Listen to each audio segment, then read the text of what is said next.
Pues para nosotros el programa Scale Up ha sido muy útil en el sentido de asentar las bases de lo que es la Tegua y de lo que va a ser la Tegua en un futuro, porque gracias a todas las mentorías que hemos tenido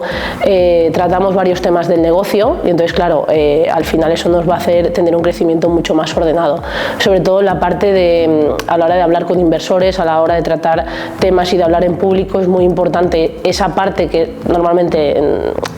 no tienes en cuenta durante la educación que te dan formal,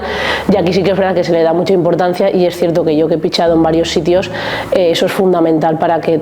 el inversor se crea tu negocio y sobre todo que tú creas en él para poder generar ese engagement con el inversor y que pueda salir algo positivo. La experiencia en Scale Up la valoro muy positivamente porque al final nosotros empezamos en Scale Up justo en un momento muy incipiente de la Tegua, justo cuando estábamos sacando el software y entonces claro, para mí ha sido muy positivo pasar por aquí, conocer a todo el equipo que forma Scale Up, conocer a mis compañeros que siempre me aportan muchísimo valor y bueno, pues los mentores y al final todas las clases que hemos dado aquí, pues al final es muy positivo la experiencia, vamos, lo recomiendo.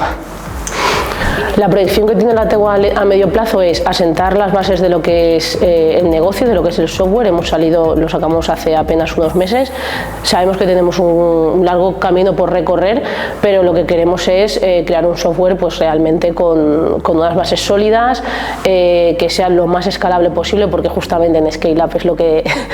lo que prima y lo que nos habéis metido en la cabeza, que es lo que tenemos que hacer siendo una startup. Y bueno, pues crecimiento